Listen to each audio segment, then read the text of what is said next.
Hello, welcome back to the Football Terrace, another episode of the Bet Victor Top 6 show. We only had 3 games this weekend, but it ended up being an absolutely exhilarating weekend of football. It really did. Arsenal on absolute fire. Chelsea losing even more ground on their failing title hopes. Absolutely shambolic last 8 games really for Chelsea in terms of results. And then Spurs. I mean, they've been away for a long time, Tottenham. A long time. They've been locked up, shoeboxed away, and they came back with a vengeance.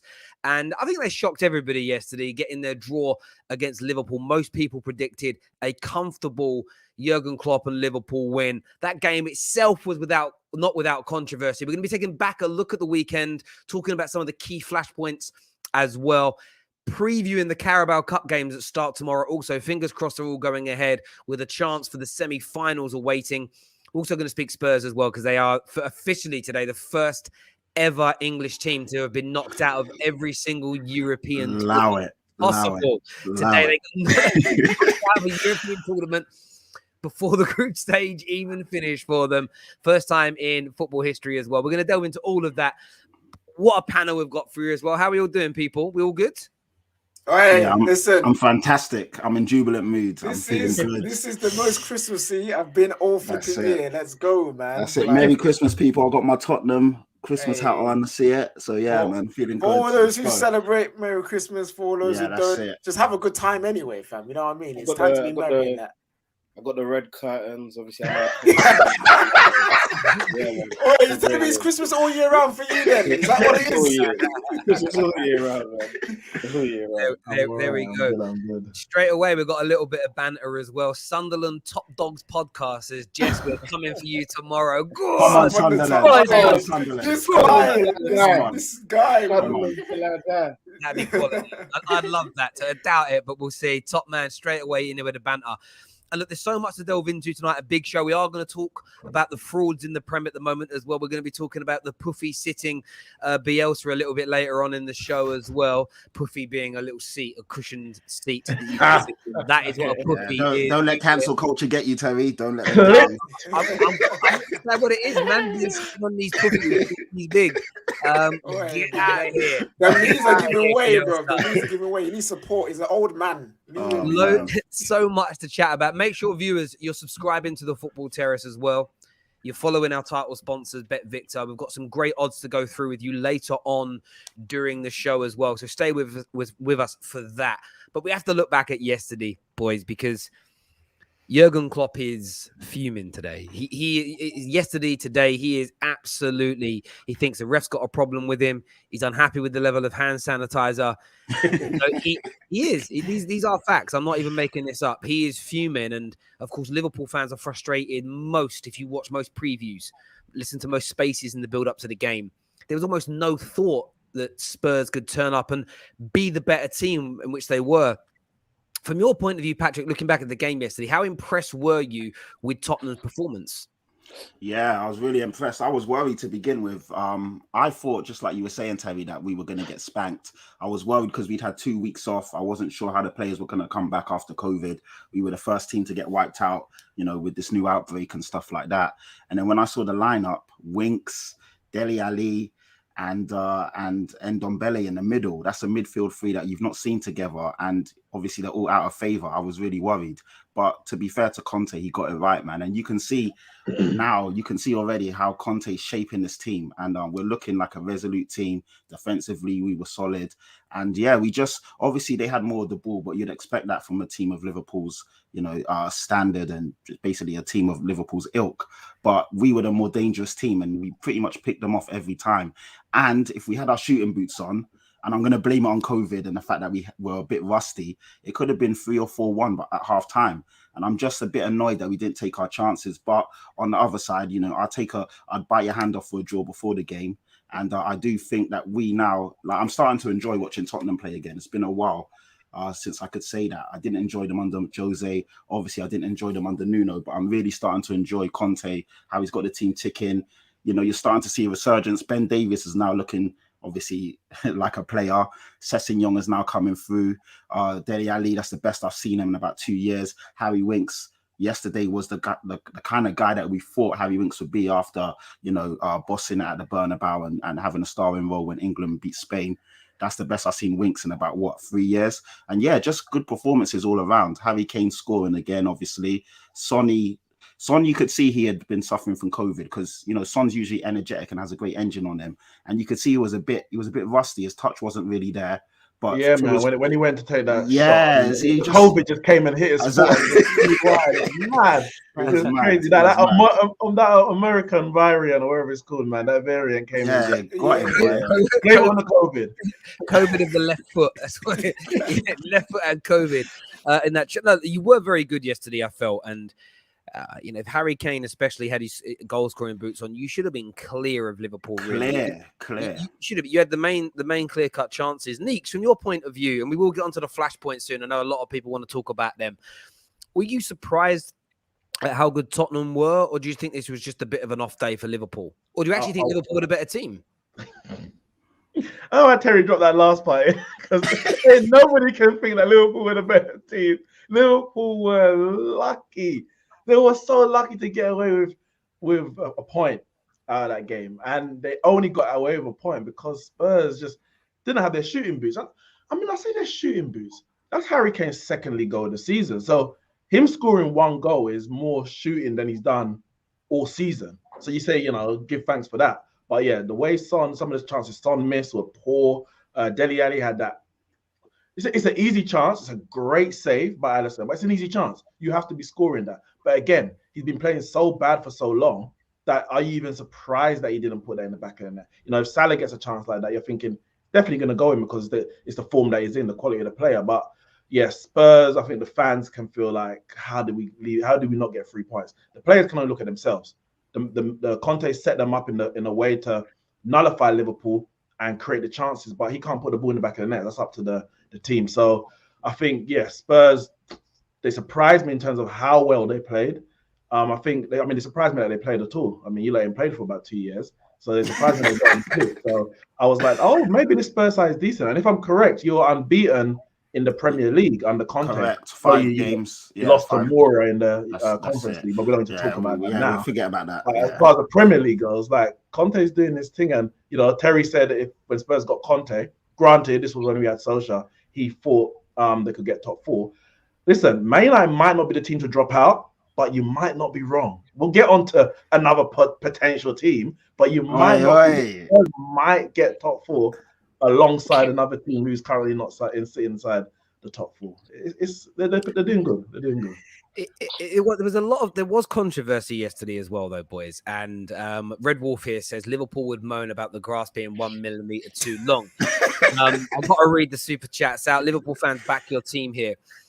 But there was a lot of flashpoints yesterday. I kind of want to go through them, really. The first, and this is the first big one. KJ, I'm coming to you first on this. Should Harry Kane have been sent off for his tackle on Andy Robertson? Oh, 100%. That's a red card.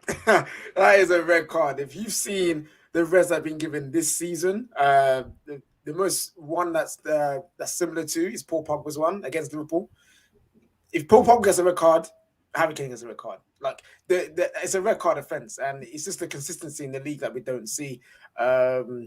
Even in the Leeds game again with Arsenal, Xhaka's really weird. Actually, he didn't actually get a red card for that because normally that would be, if it wasn't Xhaka, you would only get, you know what I mean? But that actually was a red card, though. You know what I mean? Because again, we've seen that being given many times. So that's 100% a red card. How we got away with that, I don't know. You know what's mad though? In the stadium, I was watching it. And I was like, me and my friends were going nuts. Like, how is that even a foul? He got the ball, because in real time, it looked like it was a decent tackle. But then when I go on Twitter at halftime and I'm seeing, Kane should have went off, and I'm seeing all the slow images, like the one you showed, the still images like you showed, Terry, and I'm seeing it, and then I rewatch it back. I was like, wow, how did we get away with that? I'm shocked. The thing is, the funniest thing about it, it's a red card. Don't get it wrong, it's a red card. That's not a debate for me. I know Alan was trying his hardest to debate it yesterday. I don't know why. It's a red card, man. It's a red card. Alan, he was doing up politics. But Alan saying it's a red card ain't going to change it. Harry Kane coming out and possibly saying I should have been sent off. They might go and review it. And the referee's like, oh, you know what? I actually didn't see it properly. And they retro. So Alan didn't have to do it. But, big up Alan. I like him. But the funniest part about all of that, because I didn't actually watch the game live, I have to go back and watch it later, was that I was on Twitter and everyone was fuming. When I say everyone, teams at the top of the league, teams at the bottom of the league, teams in the middle of the league, nothing to do with Tottenham, 5,000 miles away from Tottenham, fuming that Kane didn't get sent off. And it was because he's the England captain. Now, everyone in here knows I don't support England. So I don't care about Harry Kane and his allegiances to England. But then you got people who say that they support England and he's the England captain. And you are fuming that he didn't get sent off because he's the England captain. And I'm like, really, guys? That's what you're going to... So it's not referees being bad anymore. It's only because he's the England captain. Yeah. He was wearing the England shirt and he flashed the armband in front of the ref. I'm surprised. Did Leanne Sanderson say anything? Because she probably came out with She's got the tweets. She's got the tweets waiting. She's got them waiting in the drafts, bro. Yeah, they're in the drafts. It's a bad decision by the referee. And that's it. Like, move on. People hate Kane so much. And I don't get it. It's mad. What I would say, in terms of like the Xhaka thing, for example, players' reputations do precede them. So if like Vieira, Keane, Savage made a certain tackle, you're automatically going to red card because you're thinking them men are dangerous. But then Harry Kane or I don't know, a Michael Carrick or maybe even Mo Salah, those people don't generally put in many challenges, so they don't have a reputation of being, say, dirty or violent. There's a catalog of Kane instances of him being dirty, though. Not because he's the England. No, I would. But Nick, you just made a point there, though, about reputation and all these things. On the football field. Yeah, on the football pitch. But I'm not going to sit here and say it's because he was the England captain that he didn't get red. But these things, I think, do play a part. It does seep into the psyche. If a player's known for diving, they're less likely to get a penalty, even if they're foul. Not because of the nation they play for, or the fact that, let's say, Rashford feeds kids, so he's going to give him a penalty. I'll give you a great. I'll give you a reputation for diving. How bad this bias stuff's becoming, though, about British bias or whatever. I saw Man United. Did you see the news this morning in the Daily Express that Rashford's linked with the move to Barca? Any of you seen that news? I ain't seen that. That news is there. He's linked with the move to Barca. And his detractors are like typical British media. And I'm like, oh, what are they saying here? Cavani's linked with a move away. Donny's linked with a move away. Martial's linked with a move away. They couldn't allow their precious little Rashford to not be linked with a big club as well. So they've made up a story. I read the story from a Spanish newspaper. So it's like, so Spanish newspapers now have British bias, according to some, like this British bias thing has gone so far now that it's warped people's minds. I'm not suggesting Harry Kane didn't get away with one, but then like, first thing that was being said is British bias, and then another British man got sent off. Now it's England captain. It's gone from being British to being English, and I just. But on top of that, Terry, I saw a tweet and I quoted it after. A Liverpool fan, of course. Robertson put out tweets saying, "Oh, apologize for my mistake. I was an error. I shouldn't have done it. I shouldn't have gave the referee a decision to make. Not that it should have been a red, but I shouldn't have given the referee a decision to make." Kane in his interview said, "I don't think it was a red card. I think I got the ball." Both of them. Well, yeah, that was their statement. The Liverpool fan crops those pictures and says, "This is a real man versus a child." Yeah, I saw it. I thought Robertson's tackle against Tanganga last year that Liverpool fans were convincing us was not a red card. He didn't get a red card. And I haven't seen one tweet from Robertson saying, "I should have been sent off, and I'm the bigger man. I'm going to come forward and say that." It's not going to happen. No one will ever do that. They would never do that. Saying, though, and obviously we're going to talk about it when we do get further into the show, but it's a perfect example was at Atletico Madrid earlier, and we've had various streams on it. We literally saw Jota get a penalty for a push. They did the same thing, and they were trying to tell us that it wasn't a penalty at the same time. So for me, it's just and then one last thing. That entire week, the entire week before, which makes it even more hilarious, they showed that video clip of Gerrard, the master aggressive midfield tackling. They did all this, and all of them were red cards. All of them were terrible. As soon as it's Harry Kane against them, they're like, "Oh no, that's a red. He should be sent off." Do you know what made me laugh though? I think the elephant in the room though that's being ignored here. We haven't even got through all of these decisions yet. Is on whatever day they played midweek. Say it was they played Thursday.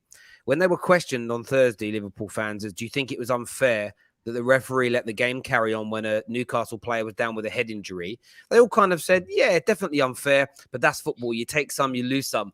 Like with it, and that's why I try not to, especially publicly gloat when you get a decision like that go your way.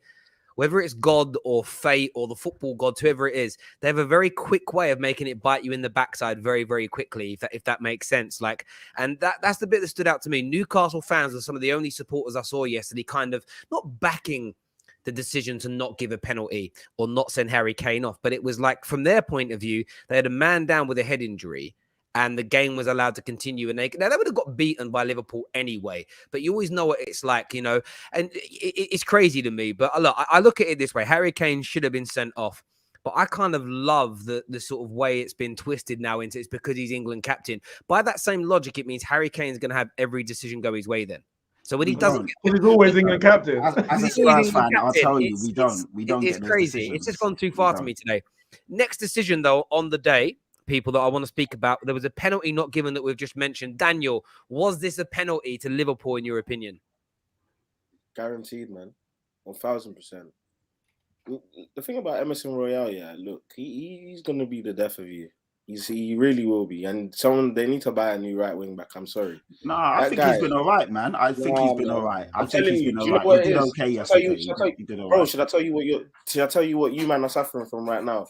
It's when you get the world-class manager, the top quality manager, you start to make excuses for certain guys. Trust me, when you bring in someone who's better, you will see the significant difference in the better player that will be able to play that system. Obviously, a lot of players, when they play in that Conte system, are going to look better because they're getting better tactics for first. Like, so they're going to look better. But over time, I think he has that bozo moment in him, a bit like Serge Aurier. Like you know, remember in the documentary where Jose was like, I think you're going to cost us. Like, yeah. I just think they're going to do that. Like, I think Royale has that in him. However, in terms of the specific incident, yeah, he literally barged the back of him. Yeah, so it was a penalty, man. Again, at the ground, me and my friend were like, how the hell was that not given? Like, even where we were, that was on the opposite part of the stadium, and we could see it. He blatantly pushed him. He leant into him and pushed him, and then obviously Jota made the most of it. But it's a penalty, man. It's a foul. So again, we got away with one, man. We got away with one. You got away with that one, and it's an interesting one for me. I've said a few times, I get why they're given. And I'm not a fan of those types of fouls, though. I always sort of feel like, yes, it's clumsy from Emerson Royale or whoever the player is that commits it, but it's also the contact is more initiated by the attacker that ensures there's contact, and it bothers me. But I was very surprised it wasn't given. But then Matip on Winks, bro. What this one hasn't been picked up by the mainstream media. From your point of view, I want to ask Jess actually, as a Arsenal fan, do you think Spurs deserve the penalty here? When I first watched it, no, I didn't think so, because I thought Harry Winks was just like dying to go down, to be honest. And I couldn't see if it was inside or outside the box. I think it was just right. Was it right on the inside or right on the outside? Couldn't really tell. But I mean, it looks rough, but on first glance, I didn't think it was a penalty. I also didn't think the Jota one was a penalty. I just think sometimes everything is just so soft now. And so when somebody goes down, it's just like, oh my gosh, like, give him the pen, you know? So I don't know. But Winks looked like he was outside the box. Daniel, why you got that look on your face? I agree partly with Jess in terms of how soft things are now. But I think in both cases, both players were looking for the contact and were going down, kind of regardless of the contact or how much it was. I think it's I'm going to go down, and as you touch me, that's the moment I'm going to fall.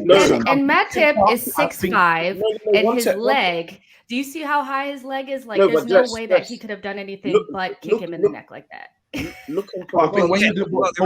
When a defender makes that kind of challenge, I think, and I've seen those kind of things given, I think you have to be consistent. For me, it's about consistency. So you're either going to give all of those, or you don't. Yeah, that's why I said I don't think either one was a penalty. Yeah, let Daniel speak. Let Daniel say his piece. Because Dele Alli,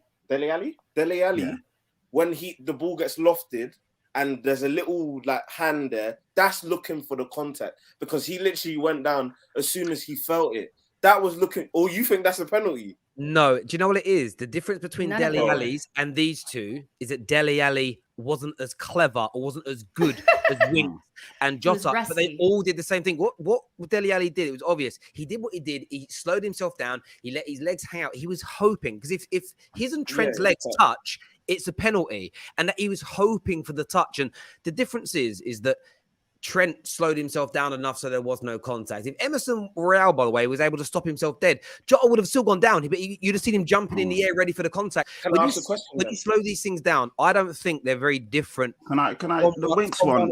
I don't like any of them as penalties. The Winks one was a penalty, though. If we're going by how the game is now and the letter of the law, they're both penalties. The Jota one for me is a penalty, and that Winks one, Matip cleaned him out. That's a penalty, man. You know what I'm saying? If we look at the letter of the law thing, Winks at the couldn't start wait of to the go down. season, when the refs were giving everything for the slightest touch, like NBA, where you literally just graze a man's shoulder, and it's like, well, there was contact. At the letter of the law, there was contact. Who tells you he might be running fast, therefore it tripped him up? When that was happening, people were complaining that it's too soft. So it's like we need to agree with what we want and be consistent with it, and hope that the referees are consistent. And the thing is, this clearing out thing that people keep talking about, because Jota jumped. I've seen Jota go into shoulder challenges, bang, much harder than that, and both men are still standing. When players go down that easy, it's because they're letting themselves go down. It bothers me. Martinelli, when Martinelli scored that chipped goal, he was getting bundled all over. Yeah. But he scored the goal and stayed up. He could have gone down. Again, I know what people will say, but it's because they're not listening. I'm not suggesting that this is about Liverpool. I don't think Winks should have been a penalty either, because it wasn't enough contact to make him go down. Dele Alli's, there was no contact, but I knew he was waiting for that contact. The problem is it just never came, so he looked stupid falling over. But there was other times I saw yesterday Naby Keita do it. Naby Keita, the ball was out near the dugouts, and he went over and he dived, but because it went in the box, if you notice, no one cares about dives that aren't in the box. Yeah. I do. Naby Keita was expecting contact and it didn't come. This is happening all over the pitch at all times. The difference between Jota's and all the others yesterday is Jota timed his perfectly and got it right, but they're all much of a muchness to me, and they bother me something chronic. It's the player being fouled is initiating the contact by ensuring it. He isn't trying to stay on his feet. He isn't trying to play the ball. He's waiting to feel contact. Instead of taking responsibility and trying to score or set somebody else up, they're taking the easy option. And Dele Alli did it. If he'd have focused on getting to that ball and not the penalty, he could have scored for Spurs. I know, that's the frustrating thing. It's frustrating. Yeah. It is frustrating. It's annoying. Yeah. That's why I just don't take any of them serious. Like it's hard for me to look at something and think, if I see you going down, like regardless, I can't look at it like it's more difficult. I think if players would just keep playing the game and stop trying to just go down to the ground, like it'll be easier. That's why. And I just look at Matip and I look at Winks. Winks is what, 5'6", 5'7". Matip is a giant. 6'3", you know, 6'4", if he's gonna go after the ball, his knee is gonna be that high. He's naturally gonna. Yeah, but it was a bit clumsy, though, Jess. Don't you agree? It was a bit clumsy. It was, but he's a clumsy guy. But Winks was going down. And he could not wait to hit the ground. Like, all I'm saying is attackers love to play the odds. The reason why you see sometimes they go down easy, because they look at the angle that they're at and look at the situation and like, if I try it from here, it's more than from there. You know what I mean? Like, in more time, I'm probably not going to score. So I'm probably, if I win the pen, the percentages are higher that we're going to score goals. So you say it's wrong, but at the end of the day, look, whether it happens against your team or for your team, it's the dark arts, man. And it happens, and it will never, ever stop. You will always seek to gain an advantage on your opponent when you're in the box, because more often than not, if you get touched in the box, you can't touch anyone anymore. You can't touch anyone. Yeah, and we've seen many instances where the attacker stays up or the attacker tries to play on and doesn't get rewarded the advantage. And that's where it all comes back down to referees. Give fouls for fouls, irrespective of going down. We stop this. My view is always this. When anyone arches their back or throws both legs in the air together at the same time, you're simulating. Why? Because we've all fallen over and none of us fall like that. Like, it's not a natural way to fall for anybody. So if someone falls and their legs go back and the back does a bit of this, they're simulating it, but they're forced into doing it sometimes. And I do understand it. And And I do get it. There's no doubt about it. I see it. You see it quite a bit, and they wait for that contact. And that's where referees have got to step up. And in fairness, one of the worst decisions of the weekend was Newcastle not getting a penalty against City yesterday. Again, it wouldn't have changed the course of the game. But like the goalie was nowhere near him, just took him out and nothing. Cleaned him out. It's crazy. mad. Cleaned him out. Cleaned him out. I mean, that for me was one of the most blatant ones that I've seen. In relation to that, Terry, you wouldn't say this about Man United. Well, again, if you've been watching the Football Terrace long enough, you'll know that I've many occasions got into fights with Top Reds because I've called for Man United players to be banned for going over in exactly the same way because I find it embarrassing. So if you haven't ever seen me watch that, it means you don't watch enough Football Terrace content. So you've really just gone and mugged yourself off there, mate. And yeah. I said that, so like, do one, you lying trolls. Liverpool fans in the comments, them man are upset. Jeez, Terry, they're asking for Hussam. They're saying, "Where's a Liverpool fan? Where's Liverpool? Where's Liverpool? Get Hussam. Get Hussam." Yeah. Oh, yo, Liverpool fans, listen. It is the time to be merry, bro. Hey, just enjoy life. Get a drink. Go outside. They're gonna hate you. Meet a man. I'd be happy, bro. This is the thing, though. This is the thing. It's like I have said that Harry Kane should have been sent off. I've also said that Winks' shouldn't be a penalty. It's not biased against Liverpool. It's my view on football. Calm your brains down. Terry, I am just joking, bruv. Don't get serious. I weren't talking about you, Sean. You've been here a long, long time. So I'm just saying, bro. It's all good. Relax, people. If you're gonna this is what I love. People give me crap. I do a little joke back and it's, I was only joking. Calm down, Terry. It's cool. Just relax. Like for me, none of them were penalties. They're too soft, in my view. Too soft. Pure soft. Other decisions though yesterday. This was a big one for me. Should the goal have stood for this? This is where I just don't understand VAR. I don't understand it. How do they not look at that? It's not VAR. It's the rule, and that's what I basically tweeted. I said I just don't. I don't even care what the rule is. Come on, man. Let's be. We've all got common sense. If literally his hand literally helps the ball sit up nicely for Trent to cross it. So I don't get what the rule is. All right. Even if you explain it to me, I'm still going to disagree. That's fine. Let me explain it anyway. One sec. When you explain the rule, because I know you will, at the end of the day, if your hand assists in the goal, then it should be ruled out. Exactly. You gave him an advantage, right? It gave him an advantage. And I know what was happening last season and things like that. Come on, man. We can judge. It depends. Listen, what you said is correct. If your hand assists the goal, it should be a handball. But it didn't assist the goal. That's by definition. But no. This is what I'm saying. By definition of how they define assist. So because Salah didn't either score with his hand or his hand assisted the goal scorer, it's not a handball. Once that phase of play ended, when Salah, I think he took a shot, and it came out to Trent, that's a new phase of play. Trent now. Should I tell you where it's flawed? Should I tell you where it's flawed now, though? Because if two players run for a ball, one's onside, the other's offside, but he's only offside by his armpit or the arm or whatever that part of the body it touched Salah. If that guy runs and attempts for the ball, and but the other guy was going to get it, the assistant referee still within his right to flag. Whoa. So sorry, on the phases thing. Wait, I didn't. No. On the phases thing, though. We've seen it before where they've gone back to a previous phase and cancelled the goal because of that first phase. Like let me finish what I'm saying. Let Nick finish. So because obviously, Trent got the assist, Robertson scored. There was no handball between Trent or Robertson in the making of the goal. What you then look at for Salah to say, was it deliberate handball? So if Salah made a deliberate movement towards the ball in the build up to the goal, then you disallow it. But they look at it as handball is deliberate handball. It's a deliberate movement. Because they look at it as accidental, then accidental handball in the build up to a goal that isn't assist by the hand or scored by the hand is not a handball. So I agree. The referee made a correct decision. Yeah. But if you want to question the rule and how it should be written, then I think that's probably that's I agree with Nick. It's a goal within the letter of the law. Nothing was wrong with anything that happened in the build up to that goal. Unless we say Salah deliberately did it.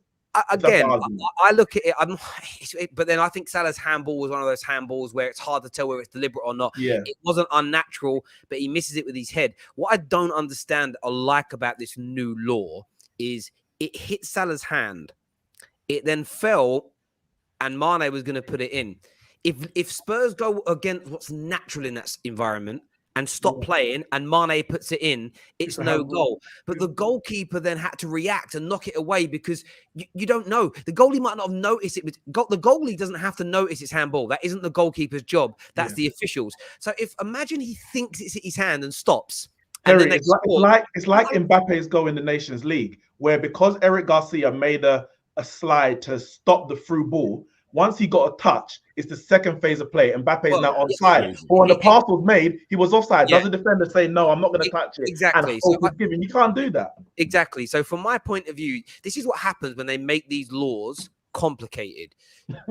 It works in a lot of circumstances. And then you get a circumstance like yesterday where if Lloris doesn't hit the ball away because the handball put the ball directly in front of Mane that was going to score, it doesn't fall to Trent. So I understand they say it's a second phase of play.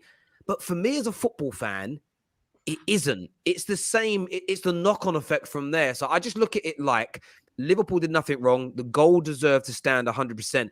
But it's one of those moments where you think that rule's crazy. Yesterday in the Chelsea game, if Raul Jimenez doesn't go for that ball, doesn't attempt to kick it, the goal isn't offside. Even if your defenders run towards him and your goalkeeper makes a spread to save the shot that he thinks is coming, it doesn't make it offside because he hasn't tried to play the ball. However, him just being there has taken players out of position. Therefore, in my mind as a football fan, he's active. See, that's where these stupid laws, I think, for me, are wrong. You're either in these circumstances, that should be handball. And Jimenez's goal, even if he doesn't attempt to play the ball, he should be offside because you're dragging people out of position. I think some of these laws are mad to me. But as I said, I'm not having a go at Liverpool in this because it isn't their fault. They've done nothing wrong. This is where I look at the law and just think, stupid. Absolutely stupid as a law. No doubt. No doubt. Yeah. I agree. And like one of the final decisions in the game, Robbo's red. Did anybody feel that Robbo was harshly sent off? That man was out of control. Exactly. He was out of his mind. Yeah, he's a dirty player, man. He's always got that in his locker. He's a great fullback, don't get me wrong, a fantastic player, but he's so dirty and he does stuff like this all the time and gets away with it. So I was so happy to see him get his marching orders. It's been coming for a while. Boy, get him out your fantasy, you guys. Get him out of here, man. Get him out of here. Clean red. Robertson gets away with too much foolishness. Yeah, man. he like, does. You know the one thing that annoys me about Robertson, he does it a lot, and players in general. Ashley Young did it to Di Maria, and I've hated it. Like, I don't see why it happens. Pushing into Di Maria, but go on, sorry. Yeah, you can still say that, but like pushing players into hoardings. Like, you know, when you got the momentum and players will just push you. Like, that should be for me a yellow card. Because there's no need to do that. So dangerous. You know what I mean? It's actually a dangerous thing to do. So Robertson, he loves to do the push into the hoardings. He loves to kick people. He kicks, and he smiles when he does. Yeah, when he does dirty. I know, yeah. And you get people saying, "Oh, that's Robbo. We love our Robbo." I remember one time. No, he's a creep. You know what? His tweet pissed me off even more because he didn't actually acknowledge and he didn't say sorry to Emerson Royal. He didn't really acknowledge the fact that he made a disgusting mistake. All he did is say, "Oh, I'm sorry, I gave them a decision to make." That's not really manning up, is it? So, yeah, get out of here, man. Get out of here. Free match ban. See you later. You had Alan yesterday that was kind of defending Harry Kane to a degree. What I'd say about both the red card flare points is Harry Kane, I don't think doesn't make it not a red card, but he was trying to win the ball, overzealous and should have been sent off. Where Robertson's, for me, he hit the geezer. Like, he kicked him. He wasn't trying to win the ball. He booted him. He booted him. But the strangest thing is, and I get that Liverpool fans are very good at this, they will not go at their own. But Robbo cost them. Like, Liverpool would have won that game. Like, for me, so? Yeah. Do you know what? That game for me had Liverpool win until that red card. I don't know, man. Written all over it because you guys had missed too many big chances, and I just felt. And they nearly did it. You know that long ball over the top that Timothy nearly got onto, and then nearly cut it back. Yeah. Near the end. Yeah. I feel like if with an extra man, that would. I felt the whole time like what was going to happen in that game is last 3 or 4 minutes, Liverpool last minute winner. But he kind of took that away from them yesterday. And their focus should be a little bit more on him because, you know, every point matters in this title race right now. And I'm not so glad he got sent off because I don't necessarily have an issue with Robertson. I think he's a very good player.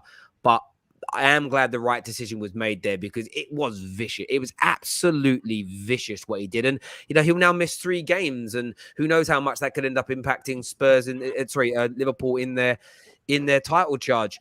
What about Kane trying to give head injuries? When did he do that? It's when he backs into players while they're jumping. Like, come on, man, get out of here. Even that, so many players. I know. So many players. Come on. The Kane rule. Get the Kane rule in. Come on, guys, man. Exactly. I don't know why you guys are sitting here trying to act like Kane doesn't have like this long catalog of doing dirty things. Oh, stop it, Jess. Everyone's like Kevin Davis. He does things all the time. All the shoulder bars that he had against Gabriel out of nowhere yesterday because he was mad. It's not together. Like, come on, Neeks. It's not the backing into a play. Like you can. It's the backing in while you're England captain. I get it. No. It's like that. It's when they're like Harry Kane will do it when they're like halfway in the air, so he clips. Is Harry Kane the first person to do that? He's the one that doesn't get called for it. Get your knickers out from your ass, fam. It's like, get them out. Stop. All I'm saying is that Jess is making a point that let's not act like he doesn't do dirty things. I'm just listening. It's like the way you guys act like he doesn't is very strange. He does. That's what it is. There's no crease. Patrick acting like a squeaky clean fresh out, like man moving like Captain America. His name ain't Steve. His name ain't Steve. Stop it. This is it. Like Harry Kane definitely does these things. I just think there is such a desperation for Harry Kane. Let me tell you what it is. It's crazy. I just want to see him get the one red card. Why?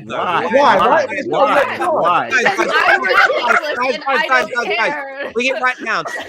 Why do you want him to get in trouble so much? What's the real reason? Deep line reason. Say it. Just say it quick without thinking. Go. Arsenal fan. Hurry up. Because if Xhaka did it, he did it.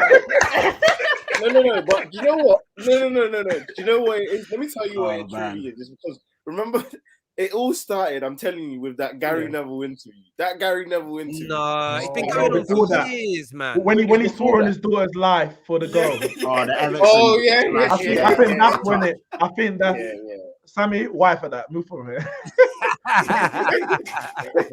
It was when he swore for the goal. He swore on his daughter's life or his kid's life for the goal.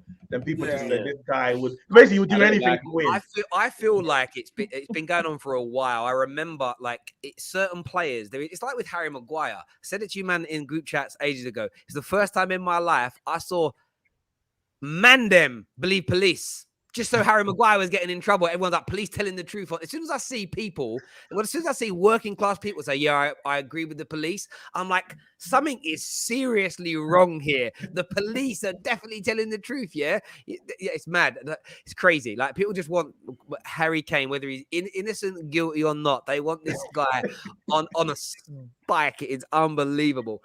But there we go. That's that game reviewed. And that game kind of looked at. We are going to be previewing the Carabao Cup a little bit later, so make sure you stay with us. Make sure you smash that like button as well. We are looking. We haven't got the secret phrase in here. We did a little poll the other day. A few of you were asking for it to be changed.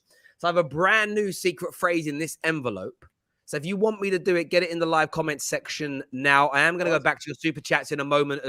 One sec. I am going to go back to your super chats in a moment, people. We've saved them, so we're going to come back to them in just a few moments' time.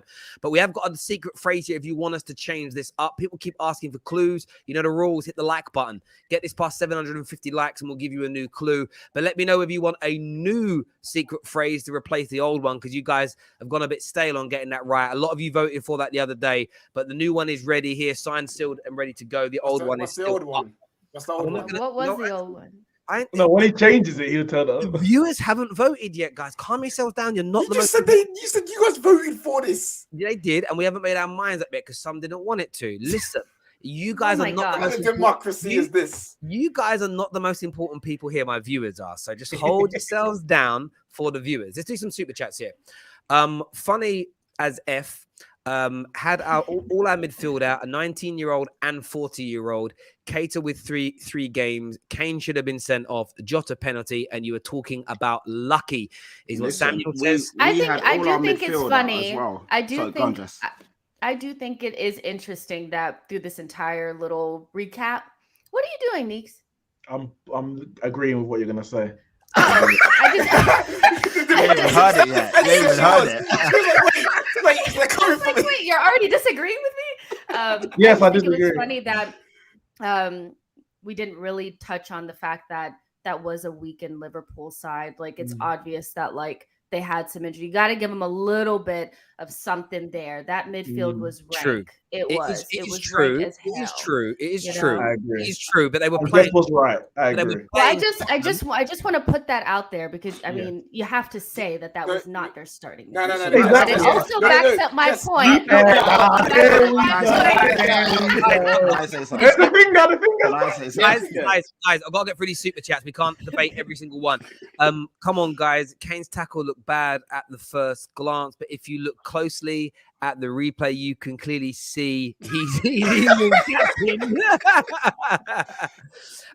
Show on Liverpool without any fans present. Well, Liverpool fans were offered the chance to come on and they couldn't make it. Don Hussim can't come on this show due to his religious beliefs. So people were invited. By the way, have a go at Callum from Coppish. He's the one who pulled out. He's the one who said, I don't know, crying or something. I don't know what he's up to. Terry, are you aware that Winks' foul actually was initiated outside the box? You freeze frame that happened after Jota was 100% a penalty is what 1975 Jam Rock has got to say. We had 2 super chats here with nothing being said, but thank you very much to Ed, father of 2 men, David. Thank you. It is a red, but Brighton did the same thing to Hendo last month, but it was a yellow. Conspiracy. Consistency needed. Also, if Kane was off, even with that midfield, we win. Neeks, we've already had that one out. Your Neeks must be sure. Wow, Jess Roberts is a creep now. Wow, and then you complain Liverpool fans come after you. What a comment to make. At least Liverpool fan had some context. No, at least Spurs fan had some context. No, the way that he smiles when he does like things, like I just think that's weird. I don't take it back. You damn well know Robert was beating up kids when he was in school, bro. Allegedly. So in terms of, we are going to get into Arsenal a bit later. We are going to preview the Carabao Cup games coming up. But there was another big game this weekend in the context of the title race. Chelsea, 11 points dropped in their last 8 games. Only 3 wins in their last 8 games.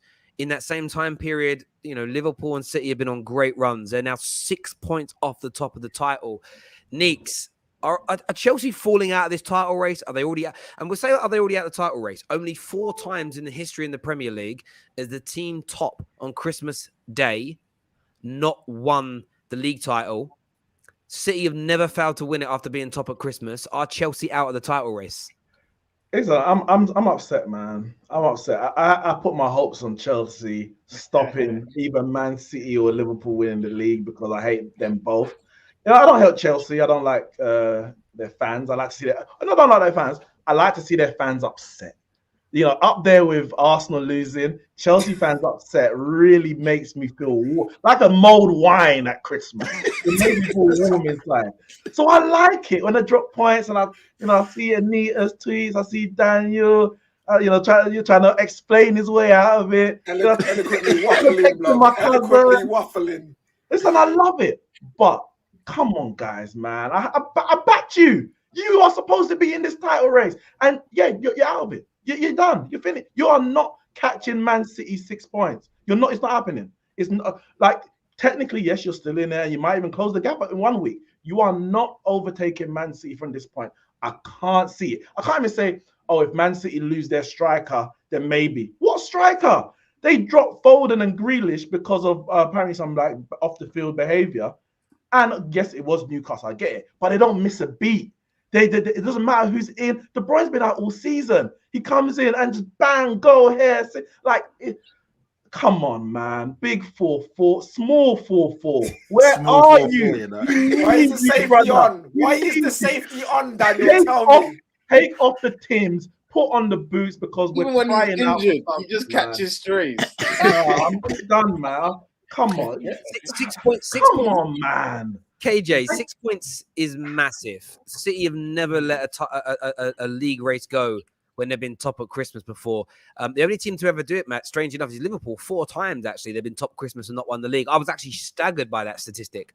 Can you see Chelsea making up these 6 points? Especially with them having, they're going to go, there's 2, I think they play 2 games when they're at the World Club Championships as well. So there's the potential for this to extend to between 9 to 12 points.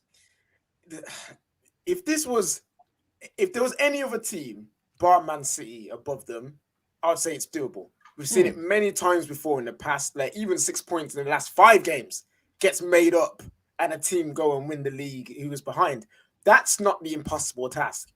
It's the task of everyone else, including Chelsea, stopping Manchester City. And to say that that's going to happen very easily to the point where they'll drop 6 points and then Chelsea can go on to not only make up those 6 points and then go above them the game after that where they do it. KJ, they called him R9. They called him R9. No, I'm upset. I'm angry. I'm angry. Neeks has got an agenda. Listen, I'm not Neeks. Let him have that. I like to banter around, but I'm not on the agenda like he is. But the thing is, yeah, I don't know if it's doable. This Man City team is relentless, absolutely disgusting. You want to talk about best right back in the league and in the world? He don't play for Liverpool or Chelsea. He plays for Man City. You know what I mean? Cancelo is on an absolute mad one. Get Cancelo in your fantasy football team right now. Honestly, from day one, I've had this him in your never let me down. This guy's getting me points left, Honestly, right, and center. He's immense. This Man City team, because they're so good, Chelsea can't make up those 6 points. I don't know. It's going to be hard. Come on. You know what? No, they can, but it's going to be hard. To say they can't is going to they can. They can, but they can't. They can, yeah. They can, but they can't. I was looking. We're going to go to you in a minute, bro. I want to say these are the odds though. Right now, Chelsea have gone to 10-1 now. Cash out. 10-1 to win the English Premier League. So if you're a Chelsea fan and you fancy this, you still think you're going to do it. 10-1 odds with our partners at BetVictor. You can get their app downloaded now. Links are in our description below. Get yourself signed up. Liverpool, they're at 7-2. But look at the odds on favourites now for Manchester City. 4-11 on to be the English Premier League champions again. Man United at 150-1. I might give that a punt. No, I'm joking. I ain't doing that. Wreck it, Ralph, baby. I know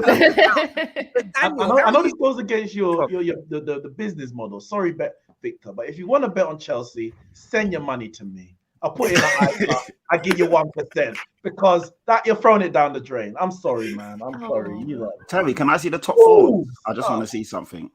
The top 4 odds. Yeah, like basically teams to get into the top 4. I want to see where Tottenham are. I will find them for you now to not finish top 4 straight for 150-1. What Terry's doing that? Take that shirt down, man. Take that shirt down.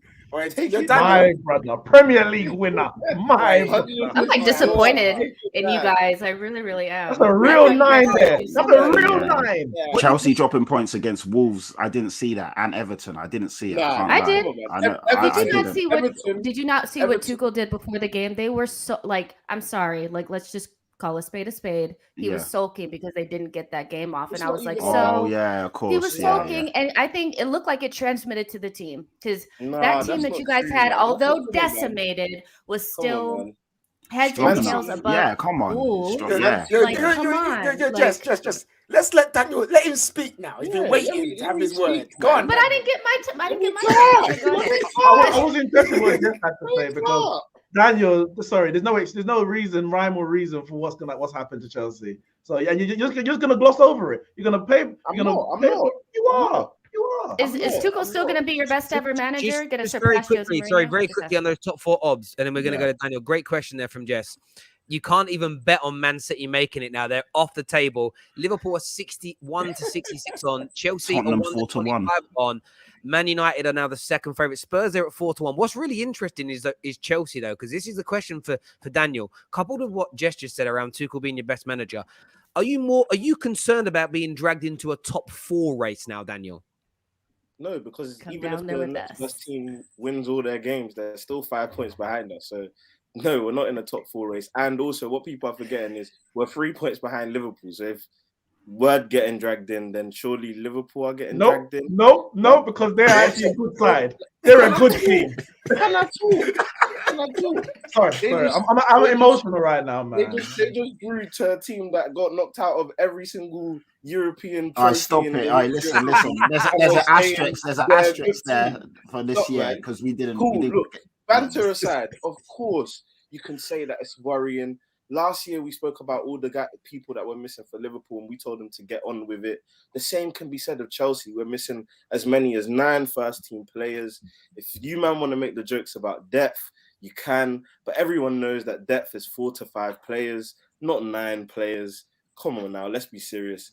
The Wolves game, Wolves have been tough. Liverpool have managed to get over the line with Wolves. Man City have managed to get over the line with Wolves, 1-0 wins. We didn't get the 1-0 win. However, I see it as a point gain. And the reason why I say that is because I actually thought we could, I genuinely thought we would have lost that game. I genuinely thought that because of the way and everything was going and the way we were playing. But the fact that even after all these COVID issues, the fact that we've not had our ideal squad selections, the fact that we've had so many injuries and we're still only 3 points behind Liverpool, and it's still really all to play for, especially considering the fact that in the fixture schedule that we have, again, like I said, I forgot what stream it was for what game, but I said, look, we play Liverpool.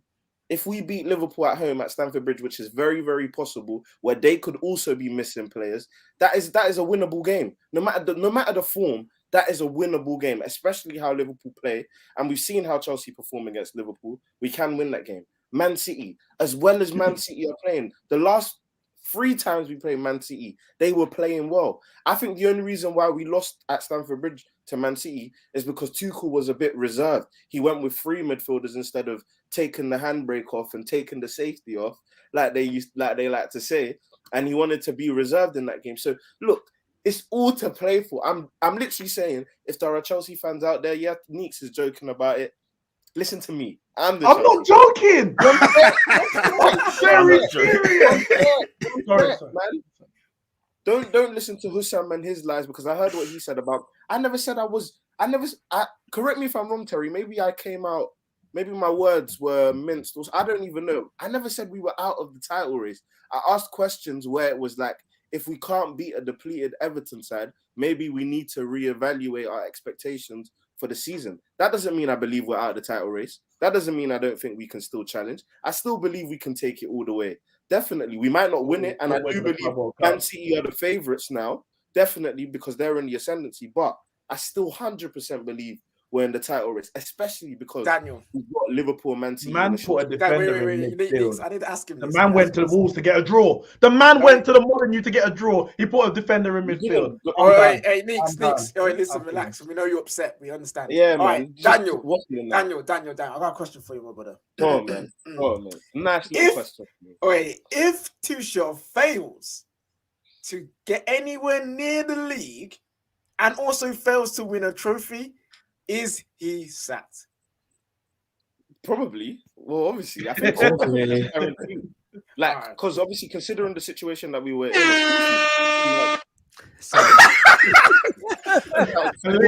pull up. That threw Daniel off. What is that? What the?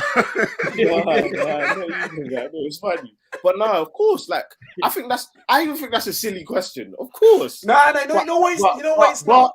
But that won't happen. We will win a trophy. We've already won a trophy this season. Say it with your chest. What trophy you won this year? Super Cup don't count. European Charity Shield. No. European Charity Shield. I'm going to speak for the real Chelsea fans. I'm sorry, Daniel. I'm speaking for the real Chelsea fans, not the employees, right? I'm speaking real here. I'm saying this for real.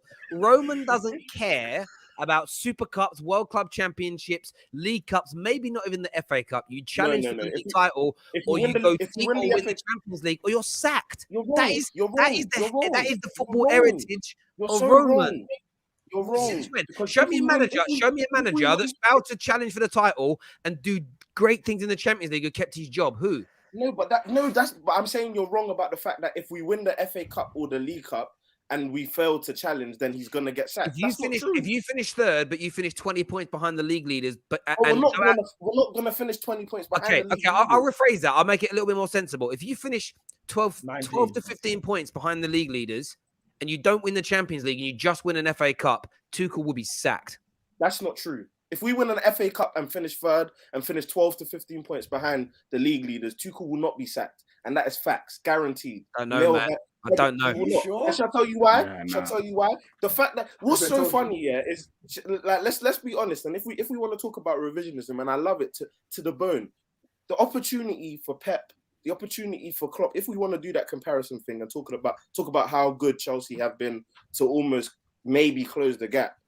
If you want to talk about revisionism and see how these guys have been able to build their squads and build their teams, it's almost as if him winning the Champions League has come at a detriment to him because he still has bought one player in his squad. He hasn't been able to buy his profile of players. He hasn't been able to do all these things, and yet he's still getting so much out of these players. Yes, everyone's going to say it's 200 million. Everyone still wants their players. Pep came into Man City and tell me the guys he sold straight away. He sold Joe Hart straight away. Sent away a number of build over time. The question about him being sacked isn't to do the quality of Tuchel, but more Chelsea's model. I.e., if he was doing this at Man United or Arsenal or Spurs or Liverpool, maybe even Man City to an extent, if he was, we wouldn't be asking if he's going to be sacked. But it's because Chelsea have the precedent. That's it. That's it, really. This is my point, though. One, you can say that the model has almost been modified because if you really want to talk about being sacked, Lampard probably could have got sacked after his first year, but you wouldn't have made that to sound as an achievement. Lampard got given a chance and then he got backed with 200 million. That's never happened in the history of Chelsea. One. Two, there's not really many managers out there. And the reason why, the first thing that was noted of the fact when Tuchel came in was that they were going to try and give him a project. If he can continue to show incremental growth every single year, he will be trusted enough to build this squad out. The fact that you're so good at eloquently waffling, bro. Let's not act like Roman's not changed. Chelsea fans have saying he's changed. It's different. He has not. He's the same mafia boss football owner that we know and love. He is getting axed, my man. And I see, and also I think you're ignoring fans here. Daniel. You guys are one or two more defeats away from your fans calling Marina a sket again, bro. Like you can feel the energy. Those are fans. But your club, all clubs respond to fans. I feel like your fans. I'm not suggesting I want to see this as a rival. We've got an identical record to Liverpool. We literally are one. We've got one more loss than Liverpool. But Liverpool were celebrating and clapping their fans, their players, when they got a 2-2 draw with West Brom. The model of Liverpool has been different historically to Chelsea. That's the only reason the question exists. Listen, you're entitled to your opinion, and I respect it. I'm one of these people when it comes to Chelsea, and I mean this with respect because your model has been so potent for you. Until I see a manager like Tuchel go from winning a major trophy to winning none, and then be kept on, then I'll go. Until that point, I always sit there and feel like he's a loss. I agree with you about winning nothing, though. I agreed with if he wins nothing, then yeah. You're saying, okay.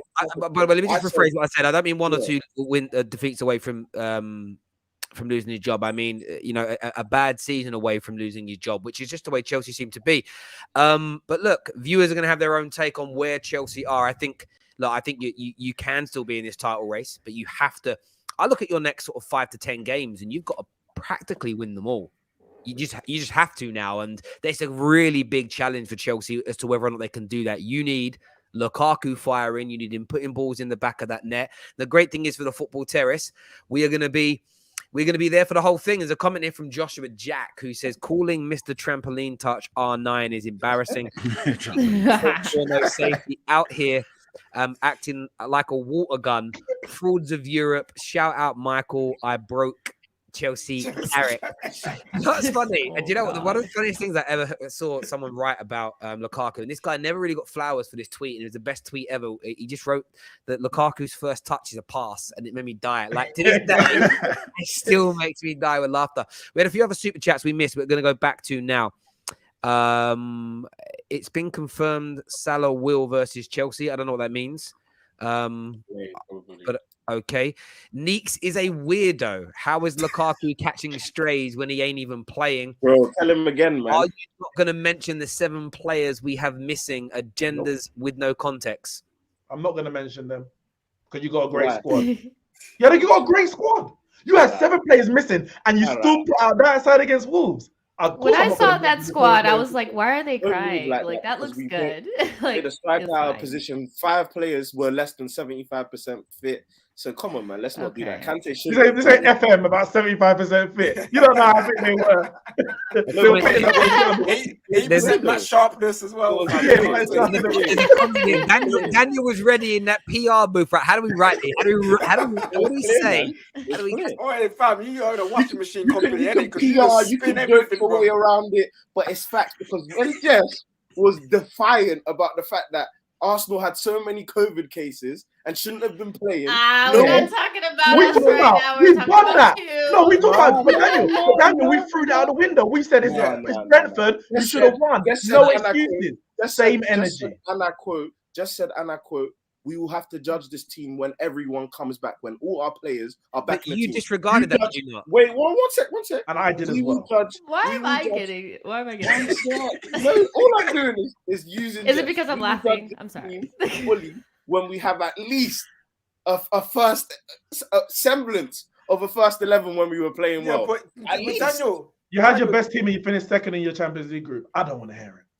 Guys, I've got a few more super chats here. This says it's okay for Liverpool to drop points from the title race because of injuries, but not Chelsea. Double standards is what Kanye has got to say. Guys, let's put stuff into perspective. This is Tuchel's first season in the Premier League with all that's going on and 3 points below Liverpool is what Walter King's got to say. Nah, you can't be the Messiah one moment, but going to be our best manager ever, whoop-de-whoop. And then turn around but it's his first season. What's Liverpool got to do with this? Liverpool are defending champions and they're not top. I don't care how far you are behind Liverpool. It's about how far you are behind Man City. People were putting Tuchel in the same category as Pep and Klopp. They were lumping him in there. I didn't do that. He's probably just right up in there with Arteta and Ole. Like, you know, I didn't do that. No, I didn't. Oh man, I'm done. Andre, as a Man United fan, I'd rather see Chelsea win the Premier League ahead of Liverpool and City. But like Neeks, I am seeing Chelsea fans suffer because they are absolutely unbearable when they win. Isn't though? That's the thing. No. That Champions League win, my lord. That summer was. You know what I find? No. We need to discuss this. Do you know what I find so funny about it? People want us to win the Champions League and just come on, business done. Yes. You laugh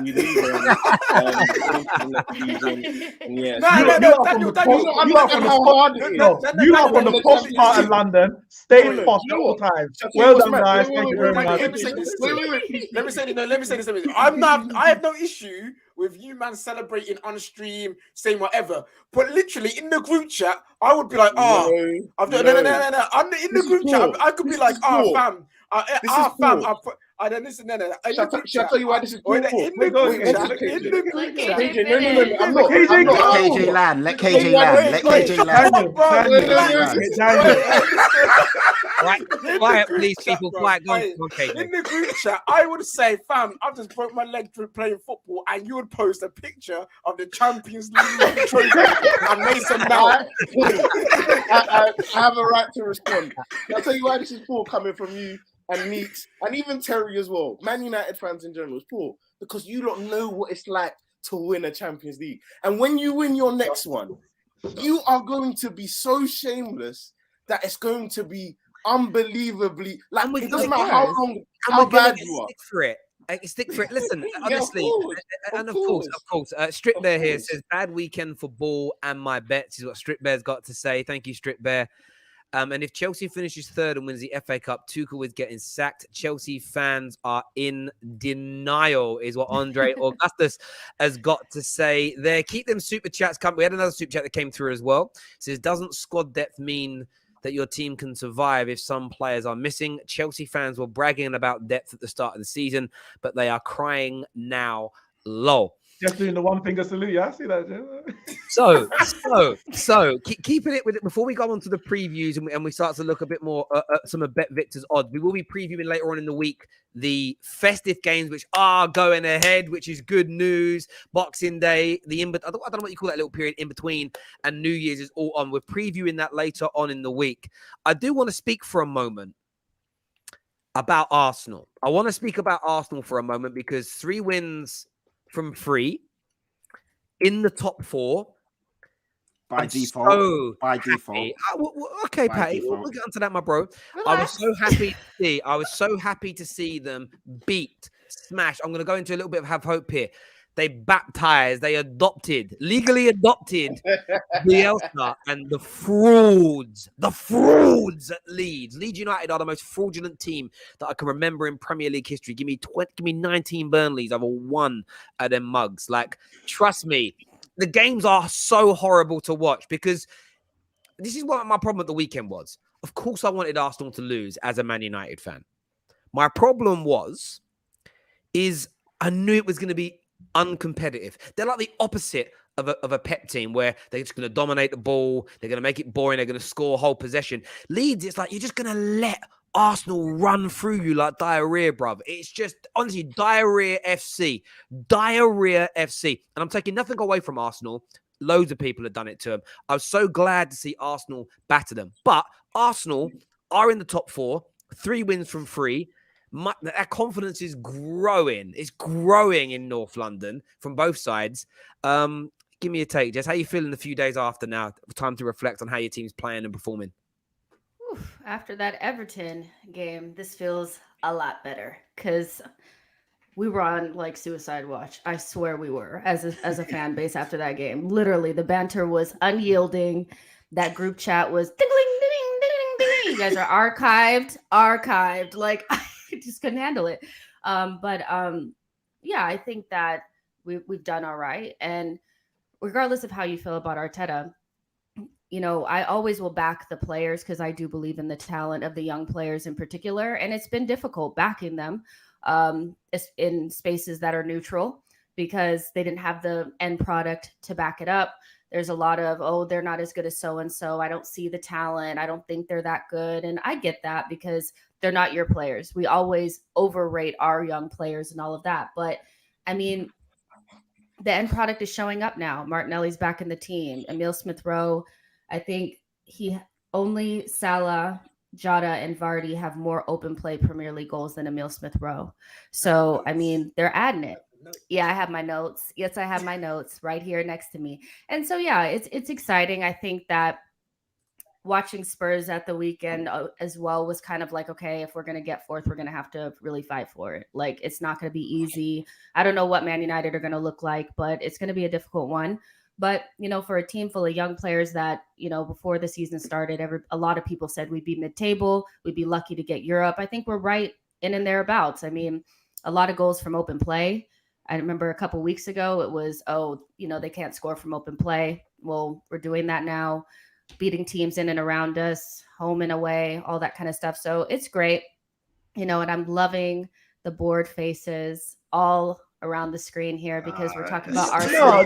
Well, I am loving it because also that group chat has been so quiet when we're playing. I love it. I love it. There's nothing there. I'm not bored. I'm very intrigued by what you're saying. But what got me was at the start of the season, people thought were going to be mid-table. Jess. They did. Jess Senior. Jess, please. Listen. Arsenal should be in Europe every single year without a shadow of a doubt. The only reason people might have said Arsenal mid-table is 2 reasons. Banter, which has to fly when it flies, and because the last 2 seasons you finished 8th. So you can't now use that as a stick because now you're sitting in 4th, played 10 games more than everyone else in the league. Neeks, calm down. Calm down. No, I'm stressed. How are Chelsea not in the title race? What is going on? I'm stressed. Sorry. It's because you guys haven't played a lot of games, so you guys have all this like, oh, we have a few games in hand, so we're going to be talking. Undefeated. Relax, you guys will play soon. They're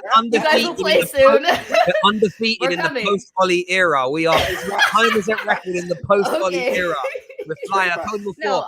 before Oh, Christ is, you know, we're not living in the BC world anymore. No, we're now No. after Ollie. BS we're calling it, before Solskjaer and after yes. Solskjaer. That's where Yeah, we're we're gonna at. call it BS bullshit. Yeah. but no, Neeks, I hear what you're OJ. saying, and like, of course, we should be in Europe, and it's not like this big thing where we can sit there and be like, oh, we're so excited because we're sitting in fourth, but we know it's like false fourth or whatever. But we're on a decent do you run. think it's false though? Do you think it's false? I'm not gonna sit here and act. Stop it. I'm not going to sit here and act like I think that United and Spurs are going to lose every single one of these games in hand that they have. But what I will say is I'd rather have points on the board than games in hand, because there's more pressure on you to make sure that you go ahead and keep up. And yeah, put your finger down. I'm not done. Wait, I was about to move you, but okay. So, but yeah, I think we're doing all right, you know, but there's always a loss around the corner that will send us into suicide watch again. So I'm just going to enjoy us while I can. Are you Arteta in? Like, because when the Everton loss happened, you were shaking a bit. Shaking. But not stirred.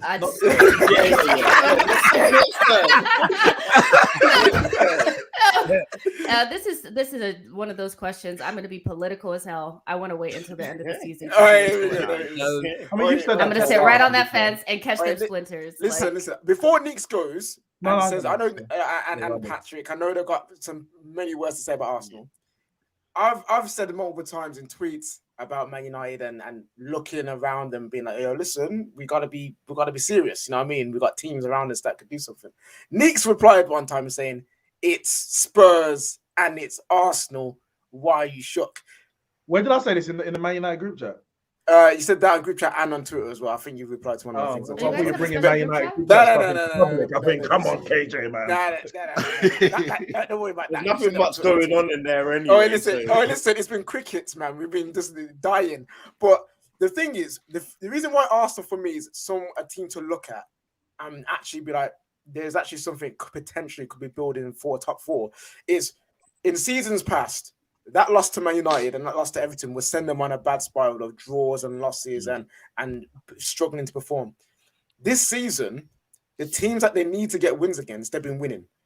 And recently, been winning well. It's not like the scrapes 1-0 against the Burnleys and all those teams. They're being 3-0s, 4-1s, like a good 2-0 performance. Like they're playing very well. And if they continue to just build off these performances and just literally just beat the teams that they should be beating, that is putting them in a good position to potentially get top four. And the biggest thing for Arsenal, I think, that's helped them out so much this year, there's no pressure.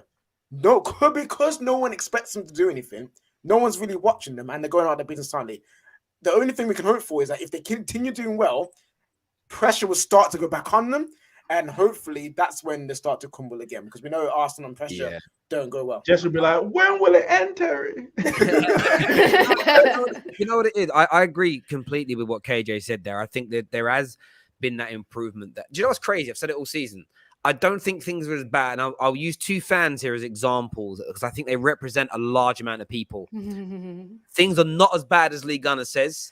They're not as good as Curran says. There is an in-between in all of this. There is an in-between in all of this where it's like... It's what Jessica says. No, I'm not going to say that. Because you're not quite a flip-flopper, but you're a little bit there. You're a little bit I'd there. be flip-flopping. A little bit. You know, it's funny. Like I said after the Everton game, it was like me and KJ chat quite a bit. And obviously something's like, literally, guy yesterday tweeted that he doesn't know what Arteta's doing with the squad. He beat Southampton 3 days later, and he's like, I love what Arteta's doing with his squad. It's the strangest like to and fro. That wasn't Jeff, by the way. That was someone else. So they will remain nameless. But look, I think Arsenal have done very, very well in these last 3 games, especially when Spurs and Man United haven't been playing, because points on the board are worth 2 in the bush, and they've lost any of those games. it would have been a lot easier for Man United and for Spurs. But it now makes, that's why I was worried there was going to be more games cancelled, because I don't want to fall any further behind Arsenal. we need to play. Irrespective We of need the to game play. in hand, you want to play. The to good play, thing yeah. is, and I'm hoping Man United are in this space, like, because someone made me scared the other day because they were like, yeah, but match fitness can slip. And then KJ pointed this out to me today. He went, yeah, but all the other teams that Man United have got to play are also missing games. So it is horses for courses. So you're not going to be, it's not like everyone's playing and we're not. Like, everyone's missing games now. So I just hope we can bounce back and keep this pressure on, because it's going to be a very exciting top 4 race. It's a great title race with City and Liverpool. It's going to be a great top 4 race with Arsenal. Daniel. And Chelsea. Chelsea is sucked in, bro. Welcome. Chelsea being dragged into that top 4 race. Viewers, Hello, darkness, my old friend. Hello, darkness, my old friend. No, you have to go down. You have to go down. No, I can't. Hello, darkness, my No. The tone, Tone the it tone. down. The I tone. can't tone my voice down. It's here. I got a very You don't have the manly voice synthesizer that can make it go lower. I You know don't he know. does. Let me see. I can't. I've never sung. Oh, that's oh, quite- Hello, darkness, my old friend.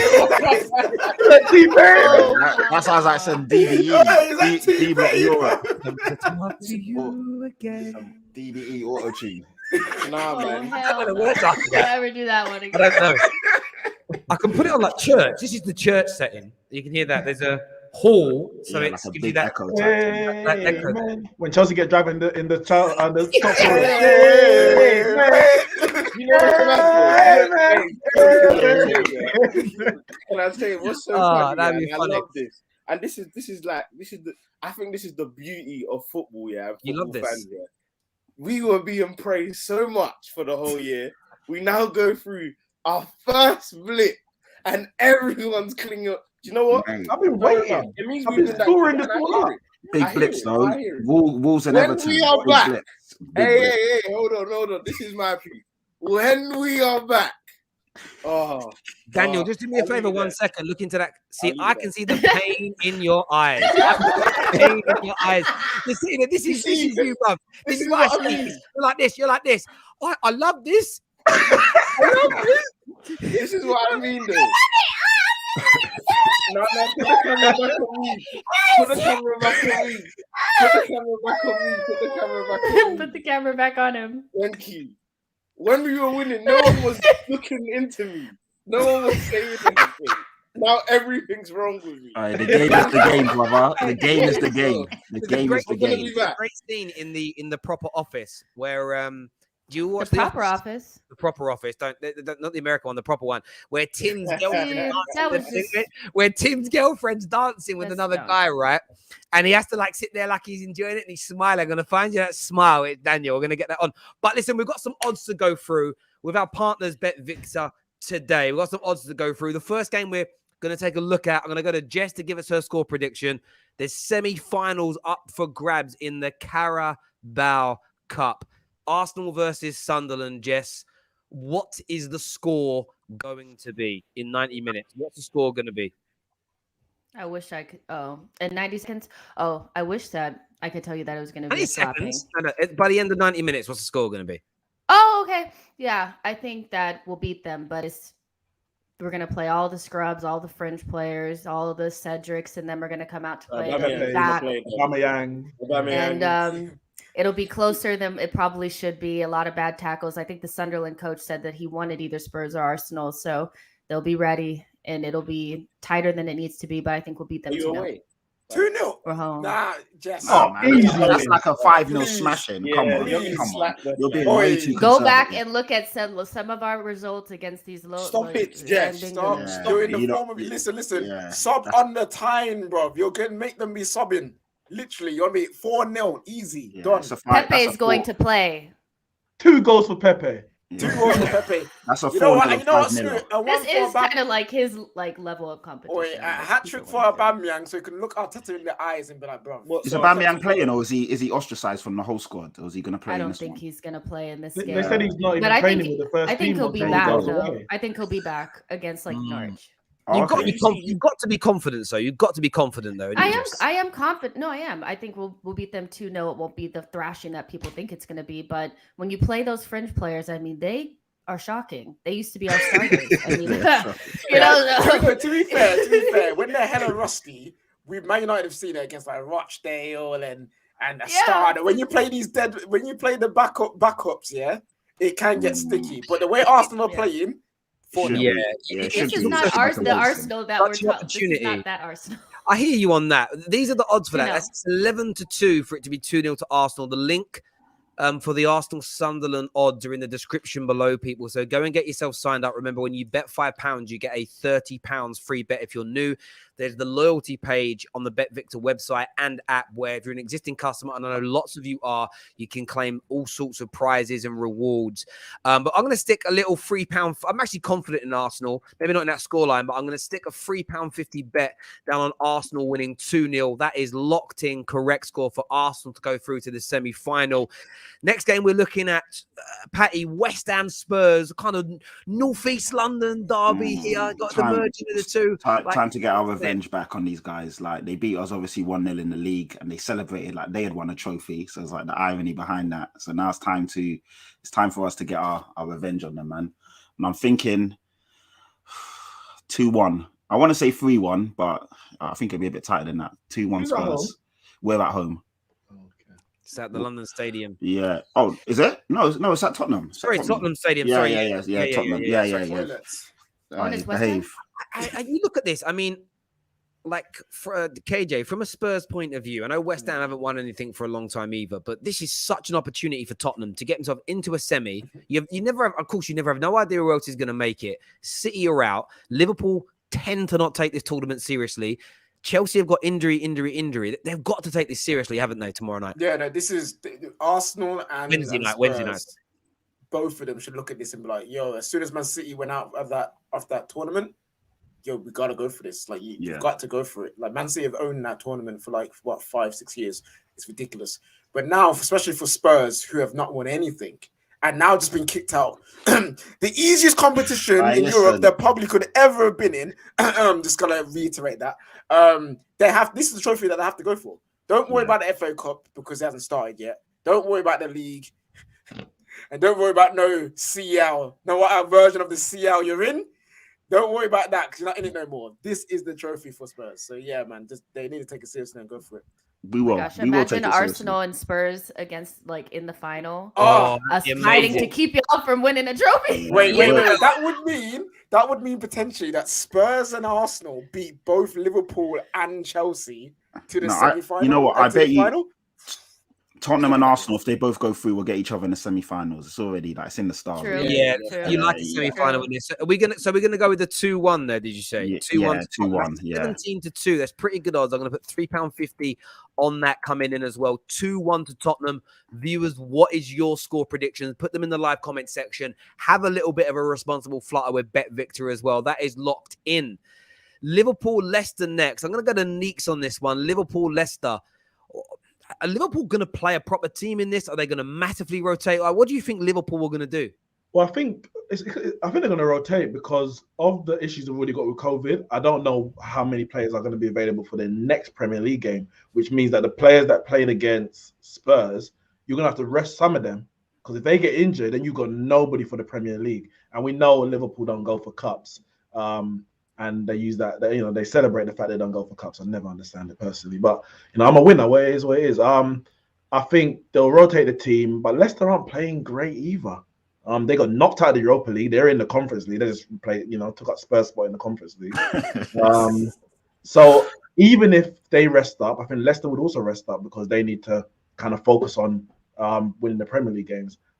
Liverpool's at home.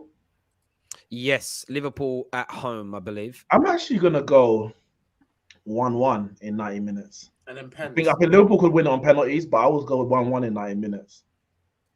Yeah, it's one of those interesting ones, again, where I think a score draw could be the case. Leicester have to go for this with everything they've got. They're not making the top 4 this year. That's dead already. So they're literally got cups to play for and nothing. Liverpool, I would be shocked if Liverpool name more than 5 players in their starting lineup that you look at as their proper first teamers. They're going to be playing a very fringe team. There'll be some academy players in there, and that's not even a dig at Liverpool. They just don't take cups overly seriously. Leicester, for me, should have their strongest available 11 out, a very strong bench as well. And they should be going for this hell for leather because Liverpool and Chelsea are the last 2. When I say major threats left in this tournament, what you fear with Liverpool and Chelsea is they could reach a semi or a final and then they play their big boys. And then it's very, very difficult. Leicester's next 3 games is Liverpool in the cup, Man City in the league, Liverpool in the league. All right, now listen. Yeah, so they're going to forfeit the cup. Then they're going to forfeit the cup. Yeah. It's done. It's done. Leicester right now. No, but the thing is, Leicester as a club and Leicester as the fans, I think they want to focus on the cup. But Rodgers as the manager, what will get you sacked first? You finishing the league season in 12th or 13th, or you not winning the League Cup? Yeah. As a manager, I think he might say, I need to focus on improving our league position. We can't go from challenge for Tottenham 2 years in a row. To be fair, he reached legend status. He reached legend status with the FA Cup and Community. Yeah, but he doesn't want to be sacked. But that's what I'm saying. He's reached it, so you don't need another cup. I disagree. I disagree. I think if he wins, because they could win it. If they went on to win the League Cup this year after winning an FA Cup the year before, granted, the winning the Premier League is their greatest ever achievement because of who they beat and the size of the club at the time and everything. But winning a trophy 2 years running with Leicester is gargantuan. That is massive for me. And I think the season's already written off. They're not. Even if they play rest this week, they're probably still going to lose to both Liverpool and City in the league. I think for me, if I'm a Leicester fan, I would be fuming if they weaken their team for this game. I think that would be stupid of Brendan Rodgers personally. I think something that we're ignoring those, and I'm a bit conflicted by this though. I don't understand why, it's not spoken about more that Liverpool don't focus or. Focus maybe is not the right word, but they don't take seriously the FA Cup and the League Cup. And fair enough, they're not the biggest trophies on offer, but surely that's what cements your status either as a great club or a great manager in the time that you were playing on one of the best teams. I think it will be a bit of a, not travesty or anything like that, but it's a bit like, why didn't Klopp in his time at Liverpool ever win an FA Cup or a League Cup? I think that's weird. Yeah. If they do get past Leicester though, I can see Klopp being like, all right, cool, let me take this a bit more serious and then going for the win. Which is why I think they've got to try and take them. I agree. Do you know what's interesting? Look, Liverpool fans in the short term will not have that be said. I don't know the exact words I'll use, but they won't care. It's when you start looking back in years to come, it's the overall body of work. And I think the one thing, again, like Man City have got all those FA Cups and League Cups thrown in. If they win another Prem, they do 2 back-to-backs in 5 years. They throw a Champions League in with that, plus all the domestic trophies. You're talking about an argument that they could be considered the greatest ever, Premier League side, one of the best ever English sides ever. You put yourself into that mix, and I think sometimes Liverpool's squad and team has been good enough to win some of these domestic trophies, and they must care about it. They have to, and the reason I say that is because when it comes to saying who the biggest club is, Liverpool fans add every trophy they've won, but suddenly we as fans want to act like certain trophies are not important. If they're not important, then take them out your totals when it comes to comparing yourself to Man United. You clearly care about them. So, yeah, I'd be a little bit disappointed as a Liverpool fan. But that's why if I'm Leicester, I'm thinking, right, let's play our strongest team because it's highly unlikely you're going up against inexperienced or slightly unfit players. Prediction-wise, though, I'm going to go with what you've said, Neeks. We're going to go over 1-1 in 90 minutes. That's there at 15-2. Going to put a little £3.50 on that as well. The link for Liverpool Leicester is also in our description below. But next, we're going to be talking about top 4 contenders, Chelsea and Brentford. What are you saying? What are you saying, Dan? What are you saying? Are you confident of getting the job done against Brentford? Is it tomorrow night you play or Wednesday? I believe it is Wednesday. Yes, it is Wednesday. You play Wednesday. Are you confident in that game? I don't know. I don't know. Obviously, news has now come out, but 6 under 23s were called up. to train today, so I believe they're probably going to be involved in the game against Cobham. Brentford. So yeah, it'll be good to see some youngsters. Obviously, not in ideal circumstances, but because obviously you want to try and win every competition that you're in, and Chelsea do try to win every competition that they're in. But yeah, I think we can still beat Brentford. I do, because Brentford, they're a bit of a like one game. They're kind of like, yeah, everyone's Brentford top of the world. Everyone likes Brentford. That's their second team. And then for like their next 3 games, everyone ignores their second team after a while. You know what I mean? That's facts. That's kind of how it is with Brentford. So I think we can beat Brentford. I don't know what the score will be. It's a bit of a weird one. Like, I just don't know what. Like, and we're away as well, so it can make it tough. Dirty 1-0 centre back. Yeah, like, you know what I mean? Like one of them 1-0ers that are just like, But yeah, man, I think we'll win. Who's at home? Brentford. It's a tough one. Might need Mendy to man the match again. Little jabs. Mendy ain't gonna play. I'm coming from a Man United fan. That is disgusting. I would like Brentford and Leicester to go through, mainly because I feel like, again, there comes a point where Chelsea will take this very seriously. Same with Liverpool. I think maybe the semis, maybe the final. If you've got Arsenal, Tottenham, or Arsenal and West Ham, you've got Leicester and you've got Brentford, it makes those kind of semi-finals and finals really exciting, because it's Arsenal become the favourites then to win the tournament if Chelsea and Liverpool go out. So how do they handle that pressure? And also, I remember the year that Swansea won it. It was quite nice to see somebody else win it. It was quite nice. To be fair, it would look like the Birmingham. And who was it? Was it Cardiff that they beat 5-1 in the final? Who did they play in the final? Who? Birmingham. No, Birmingham beat Arsenal, right? Swansea beat Swansea. I think it might have been Cardiff, but yeah. No, it wasn't Cardiff. Birmingham was Arsenal. Besides that, the point is, why should we let Swansea batter that team? I don't. Oh yeah, it was, isn't it? What's it called? Chelsea can get to the final and batter that small team too. So I want that to be the case. So man, I actually want to win the League Cup. I think when you win a trophy, Bradford City, yeah, sorry, Bradford City. It was when you win a trophy. I think we maybe underrate the element of winning a trophy early on in the season. Like, I think the League Cup does give the squad a bit of a boost, and you never know what could happen in the season, like title race and that. You know what I mean? The one thing I will say is I think for Arteta, being outside of Europe needs to go really, really far in both the FA Cup and the Carabao Cup, if not win one of those. Like, he needs to win some. He has to. Wow. I think not. He doesn't have to, but if you just bomb out and you don't really do, I mean, we're not playing in Europe, which is already bad enough as it is. So a lot of Arsenal fans, I know for sure, want to see us go deep into those competitions. And if for some reason Chelsea or Liverpool are not in this competition, we have to win it. As far as I'm concerned, if you go deep in those competitions, that might cause 2 games a week, and you know how important having 1 game a week is for Arsenal getting top 4. You ain't even playing no games. You haven't played games in weeks. That's the only reason why you're bumping guns. That's the only reason why you're bumping guns. Yes. Why are you on the defensive for? I'm just repeating. Because the Man United fans have been talking a lot of smack today. I'm just enjoying myself. Other Arsenal fans have been telling me because... No. That's true. Because Arsenal fans have been telling me because they haven't got 2 games a week, then we can go in the top 4. It is. But if you go deeper into these competitions, you want to start playing 2 games a week. He's mocking. I don't think playing 2 games a week was the biggest issue with Arteta. I really don't. I think Arteta people overblew it. I just don't think that's. And in fairness, I just don't see it. We have a pretty deep squad. Spurs are going to have 1 game a week now. There you go. Conte with 1 game a week. Yeah, Spurs 1 game a week. That's they might win the league now. They're mad. There you go. Hey. Are we going with 1-0? We going with 1-0 Chelsea, Dan? Yeah. Oh, I didn't even know. Hang on. So I put 1-0 Brentford in there. So 1-0 Chelsea we're going with. I've got to take.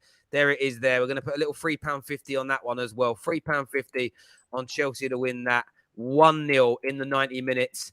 All the links are in the description below with our title sponsors, Bet Victor, tonight. What we also have here, someone sent this through to me. This is the face that Tim pulls in the office. They said, this is for me, this is 100% what Daniel has been looking like on today's show. I don't know why it's gone into this shape. I need to put it in big. Where's it gone? I don't know how to do this. In a nice costume. Because it's not true, so it doesn't want to pass. Okay, would you please give? No, it's gone very weird. YouTube's gone very strange on me here. I'm going to shut that down because I've got it on this one. It's ready. I'm going to share it. I'll stop sharing. That sounded like girls in your area. I'm sure I've heard that advert before. That's it there. That's Daniel. As he's watching his girlfriend, dance with someone like this, and then it goes to Daniel watching Chelsea. That's Daniel. I'm okay with it. I'm okay with it. I'm okay with it. That's what he's saying there. That's what we saw. Listen, everyone who's tuned in, a massive thank you to each and every single one of you. Please make sure you smash that like button before you leave today. You subscribe to the Football Terrace as well. Sign up to your free Bet Victor account. Jess, absolute pleasure as always. Good to have you on, KJ, after a little weekend off yourself. Neeks, back again. Patrick, I know you said, I saw your tweet, you're taking a little break from socials after today. Bless you. Enjoy your Christmas. And Daniel, I hope things get better for you soon, bro. You can smile all you want. You can feel that pain. Carabao Cup games.